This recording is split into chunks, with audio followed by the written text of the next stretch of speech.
¿Qué tal? Soy Guillermo Alejandro Aguilar Ibarra de la Universidad Autónoma de Aguascalientes de la carrera de médico cirujano de segundo semestre. En esta ocasión les voy a presentar la configuración interna de la médula oblongada para la materia de morfología del sistema nervioso impartida por el doctor Luis Manuel Franco Gutiérrez. Vamos a ver la configuración interna de la médula oblongada. Para esto es necesario ver al mesencéfalo, al puente de Barolio o protuberancia anular y a la médula oblongada o bulbo raquídeo. A nivel del mesencéfalo vamos a tener al colículo superior y al colículo inferior. Aquí se va a formar el cerebelo.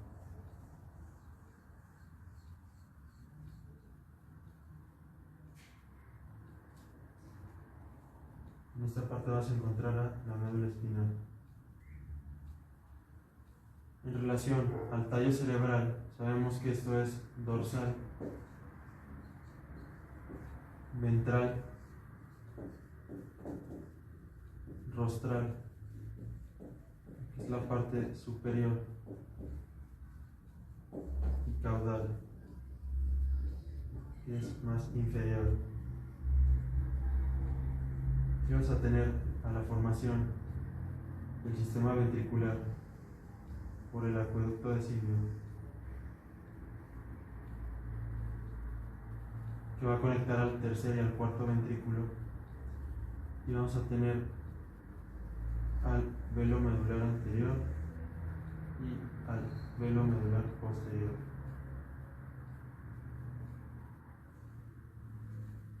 Vamos a tener al óvex a este nivel, o cerrojo, y la apertura de la fosa romboidea que forma el piso del cuarto ventrículo.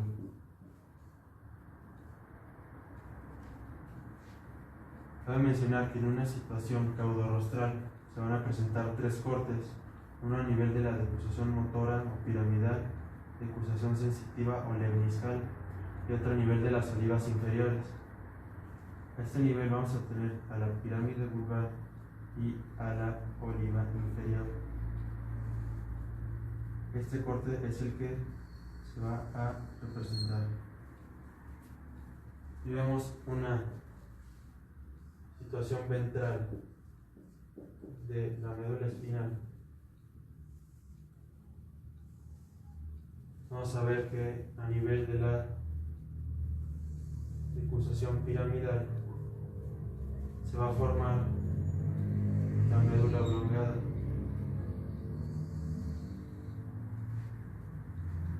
Y vamos a tener a las pirámides vulvares.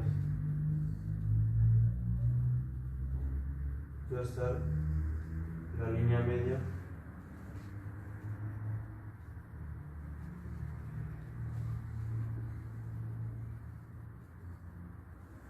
donde se va a formar un triángulo invertido,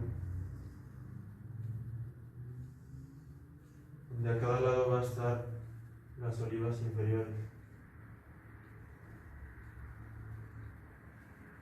que va a representar el mismo corte que se visualizó en el tallo cerebral. Un corte a nivel de las pirámides vulvares y de las olivas inferiores. Aquí vamos a tener al surco retroolivar con la emergencia del noveno nervio craneal, del décimo nervio craneal, del onceavo nervio craneal, y a nivel de la médula espinal va a estar la emergencia de C1.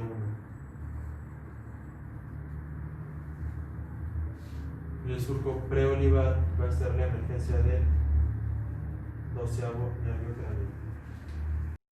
Cabe mencionar que a nivel del óvex, en una situación caudal se va a encontrar la porción cerrada de la médula oblongada, y en una situación rostral se va a encontrar la porción abierta de la médula oblongada. Es importante mencionar que este corte se va a realizar por arriba del óvex, es decir, en la porción abierta de la médula oblongada. Aquí podemos observar un corte de la médula oblongada a nivel de las olivas inferiores. En la parte más ventral vamos a tener a las pirámides vulvares, Después se forma una protrusión que está relacionada con la oliva inferior. En la parte media vamos a tener a otras olivas. A este nivel se va a presentar una línea lateral a ambos lados de la médula oblongada, llamada surco limitante.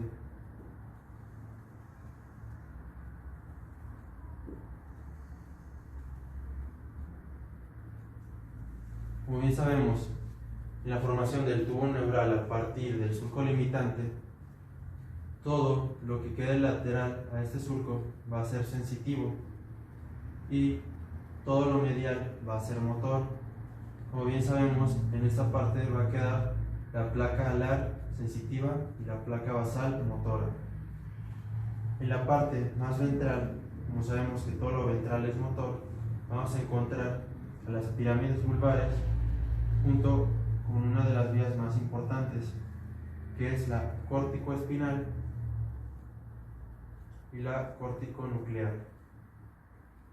Como bien sabemos, la vía córtico-nuclear lleva fibras a los núcleos motores de los nervios craneales y va a formar parte de la vía córtico-espinal, ya que son fibras motoras voluntarias. La vía córtico-espinal viaja desde la corteza cerebral hasta la médula espinal, es decir, es una vía flexora inhibitoria. Vamos a observar a la columna dorsal lemnisco medial, que va a viajar desde las columnas dorsales de la médula espinal, va a hacer relevo en los núcleos gracilis y cuneatus y se va a cruzar por las fibras arcuatas para formar el lemnisco medio a este nivel.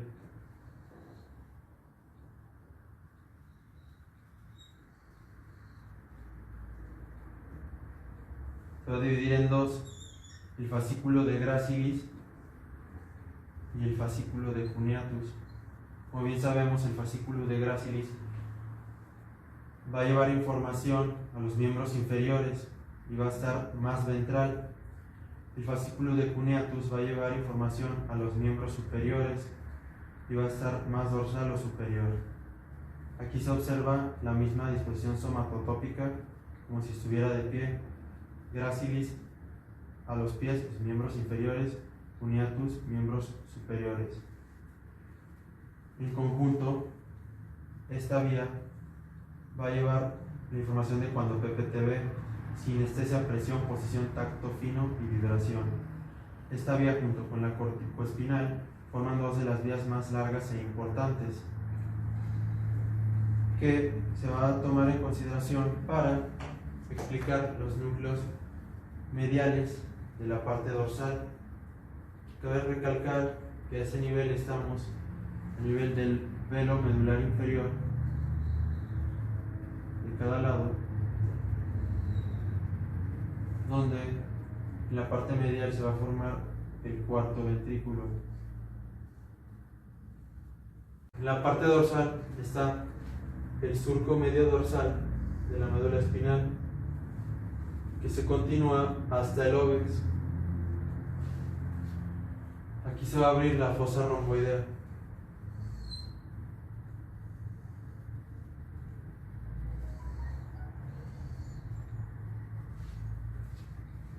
A este nivel se va a abrir la médula espinal.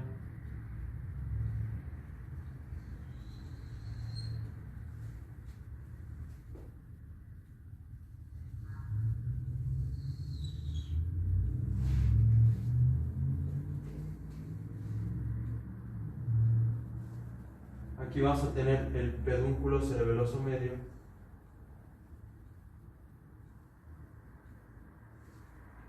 y al pedúnculo cerebeloso inferior.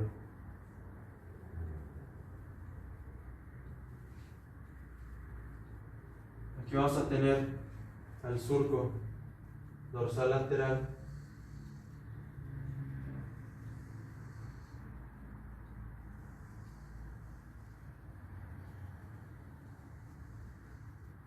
donde a nivel del óvex se va a presentar el fascículo gracilis o delgado, cuneatus o cuneiforme y la raíz descendente del trigémino o tuber cinerio.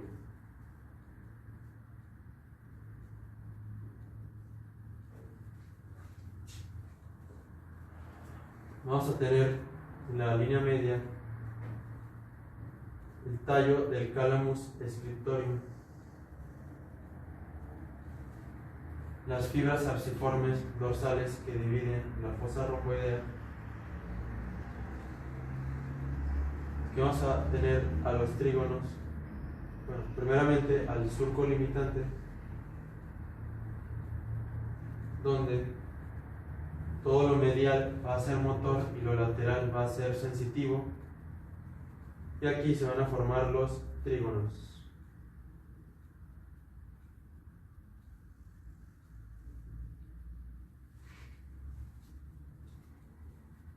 Sabemos que a este nivel de la línea media de la fosa romboidea representa esto, es decir, la primera protrusión va a corresponder al trígono del hipogloso.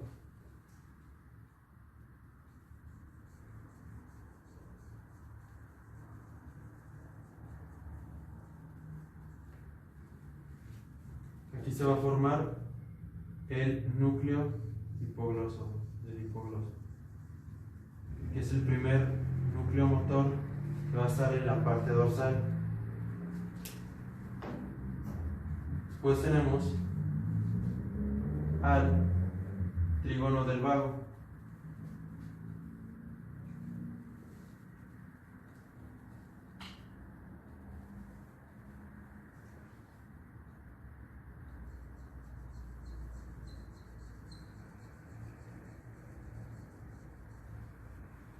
que corresponde al núcleo dorsal del vago.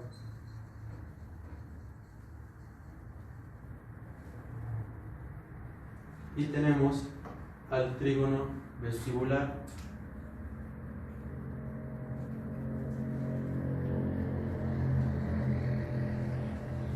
a este nivel vamos a tener a las olivas,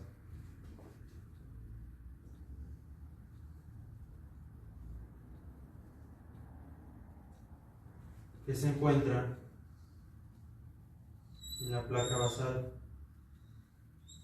es decir, son mediales al surco limitante. Aquí se va a presentar la emergencia del nervio hipogloso, precisamente en el surco preolivar.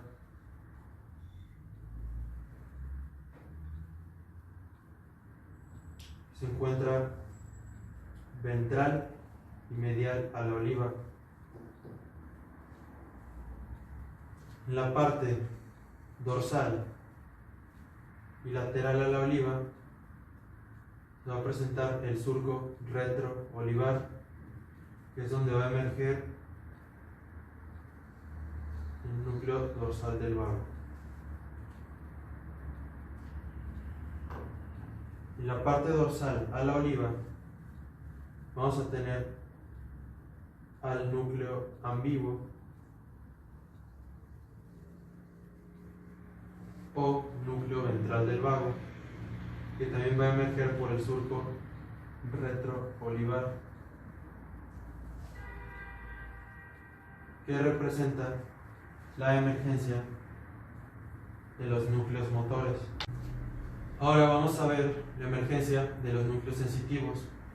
Aquí tenemos al núcleo del A solitario, que es lateral al surco limitante. Sabemos que este núcleo va a llevar la información del gusto y va a emerger por el surco retroolivar. En un sentido más lateral vamos a tener a 4 núcleos que son muy importantes, que son los núcleos vestibulares. A este nivel se van a observar el núcleo vestibular inferior, el núcleo vestibular lateral y el núcleo vestibular medial. Estos núcleos son muy importantes, que llevan información desde el sáculo o del utrículo, de la posición de la linfa, y a este nivel van a llevar la información de cómo tenemos colocada la cabeza. En caso de que exista un daño, se va a presentar vértigo, náusea, vómito, nistagmus, que son movimientos oculares rápidos. Y seguimos en un sentido aún más lateral, vamos a tener al pedúnculo cerebeloso inferior o cuerpo restiforme.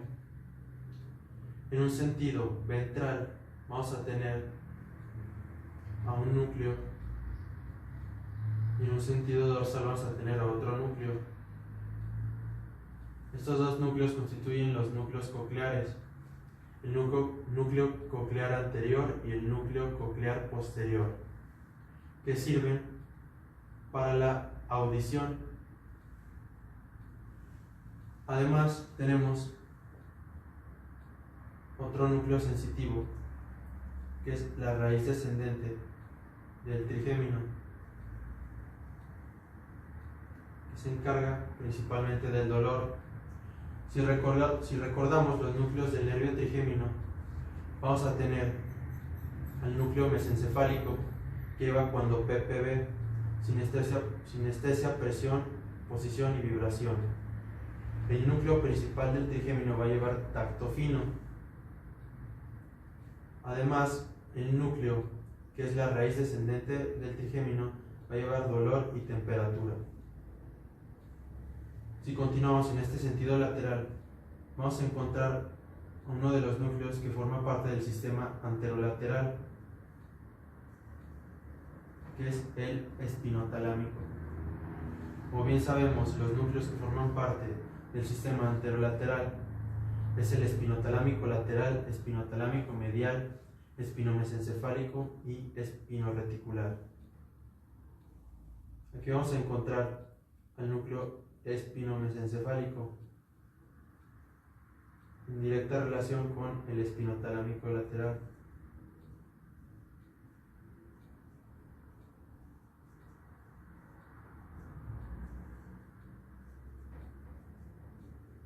Sabemos que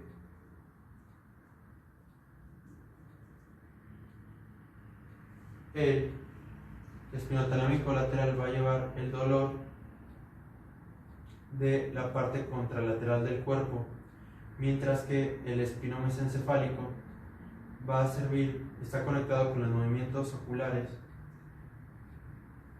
y sirve para cuando detecta dolor podamos voltear inmediatamente al sitio donde se está presentando esta sensación. El fascículo espinotalámico lateral y espinomesencefálico van a formar al lemnisco espinal.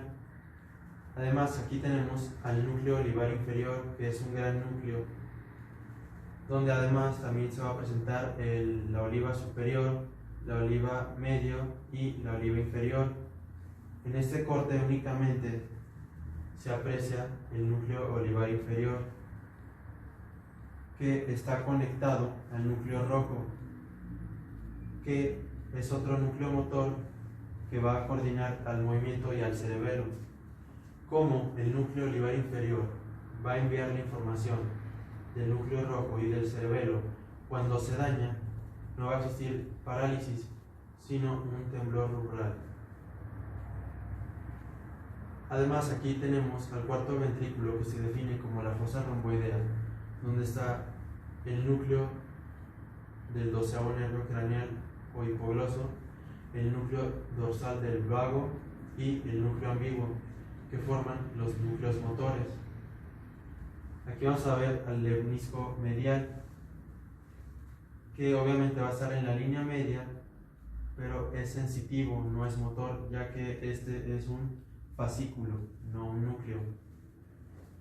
En la parte lateral vamos a tener al núcleo del haz solitario, los núcleos vestibulares inferior, lateral y medial, a los núcleos cocleares, tanto dorsal y al núcleo coclear ventral, a la raíz descendente del trigémino, el núcleo del espinotalámico lateral y espinomesencefálico, y como ya se había mencionado, juntos forman el lemnisco espinal. Como bien sabemos, en la línea media vamos a tener al lemnisco medial, que va a llevar información sensitiva proprioceptiva consciente, cuando PPTV, sinestesia, presión, posición, tacto fino y vibración de los miembros inferiores por parte del fascículo gracilis y de los miembros superiores por parte del fascículo cuneiforme o cuneatus. En la parte más ventral vamos a tener en las vías córtico-espinal y córtico-nuclear en las piernas. pares.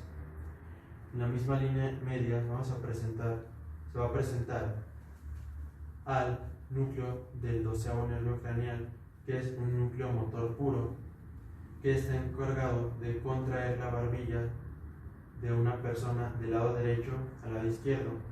En la línea media se va a tener al hyoides y se van a tener a los músculos genioglosso, tanto del lado derecho como del lado izquierdo.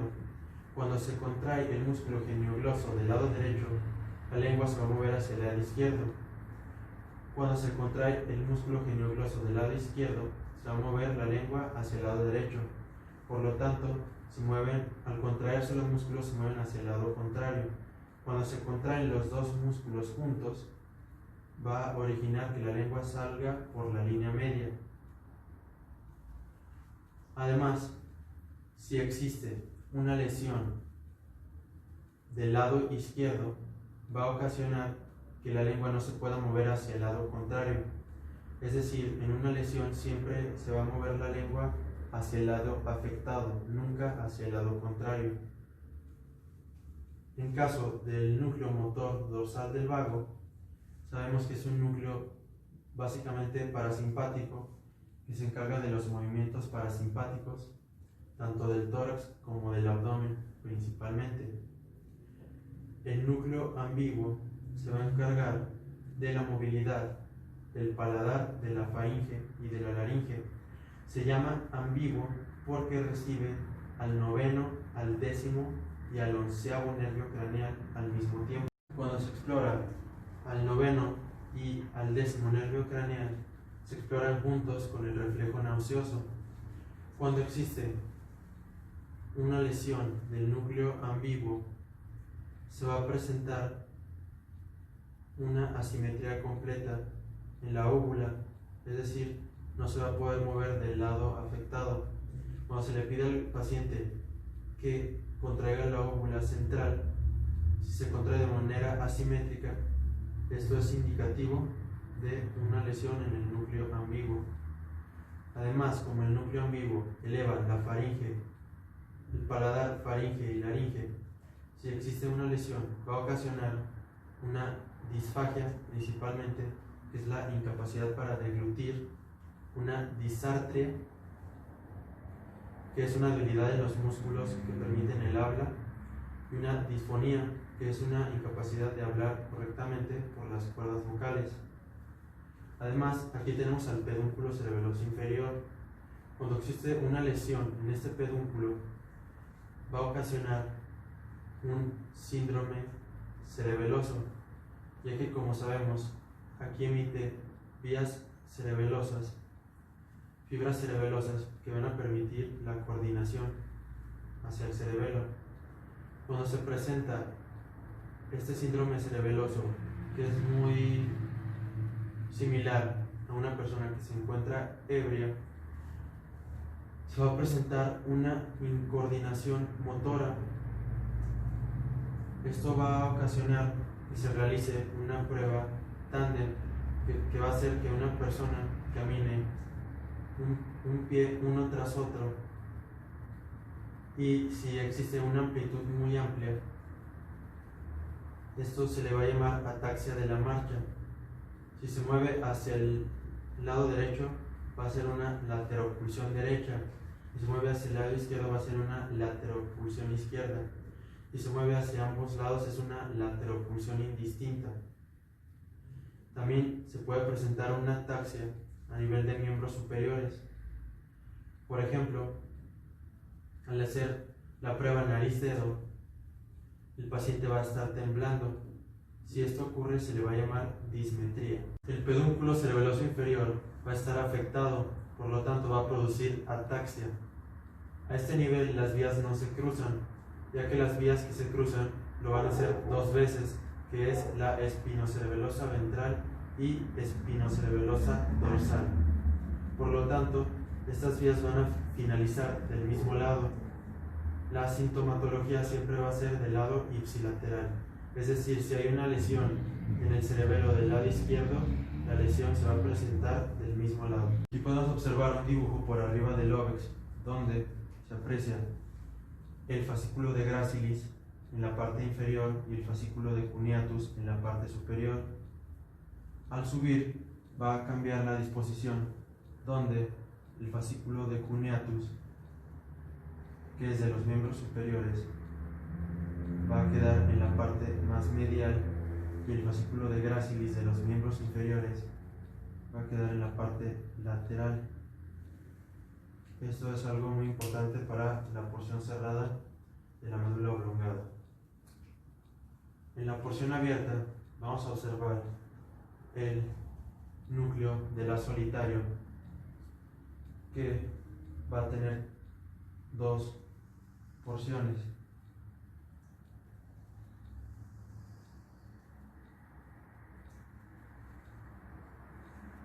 Como bien sabemos, este núcleo se encarga del gusto.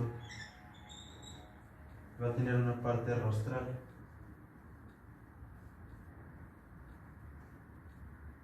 y caudal.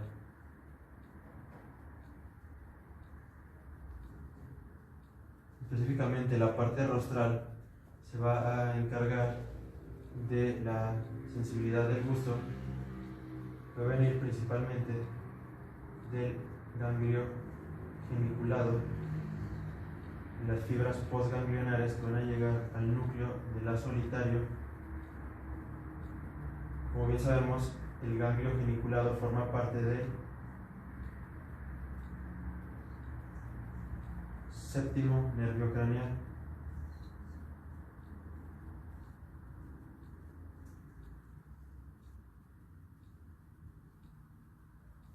Y vamos a tener el núcleo petroso, de sus fibras postganglionares van a llegar al núcleo de la solitario. Como bien sabemos, el núcleo petroso forma parte del noveno nervio craneal. Y vamos a tener al ganglio nodoso, que va a llegar por sus fibras postganglionares al núcleo de la solitario. Como bien sabemos, forma parte del décimo nervio craneal. Si observamos la lengua, en sus 2 tercios distales va a estar inervado por el séptimo nervio craneal.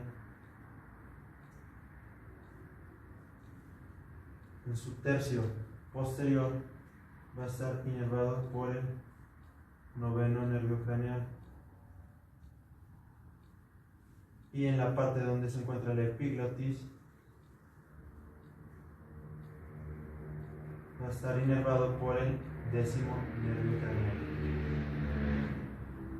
Como bien sabemos, de aquí se va a hacer relevo en los respectivos ganglios, ya mencioné, donde por las fibras postganglionares van a llegar al núcleo de la solitario. Estas fibras se van a cruzar y van a subir cruzadas, al igual que el nervio trigémino, hasta áreas del tálamo, que es el núcleo ventroposteromedial.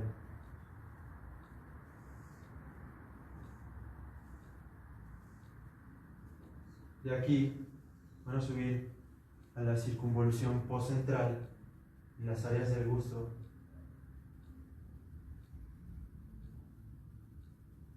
recordemos que aquí también llega toda la sensibilidad general.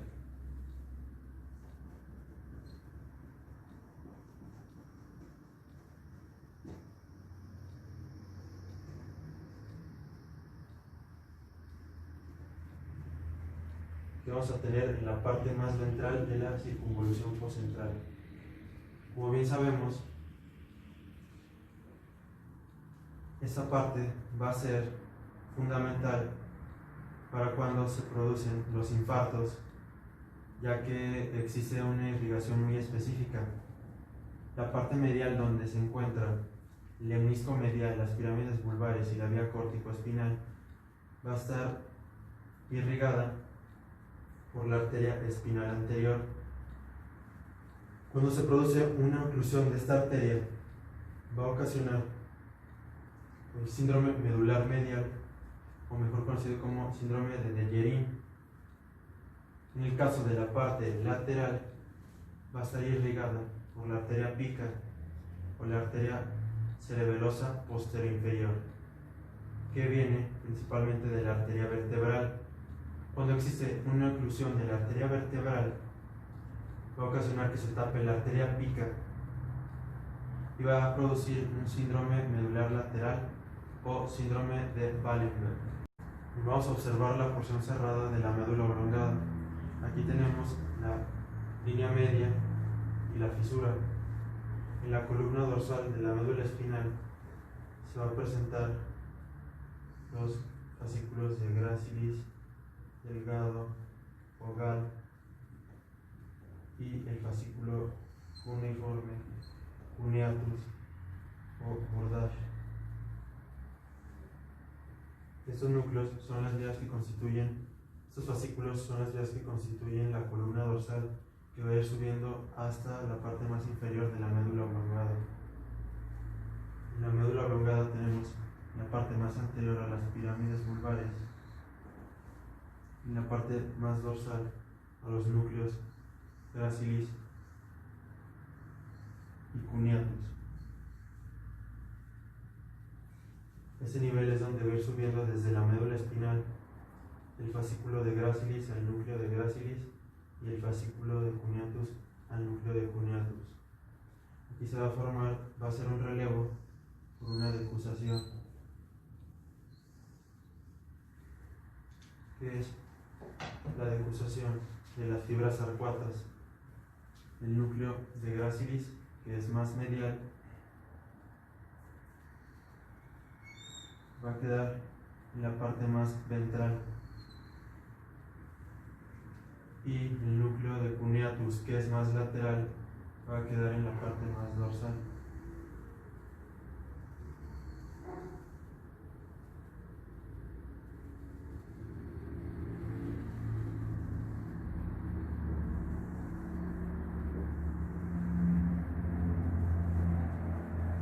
Por disposición somatotópica,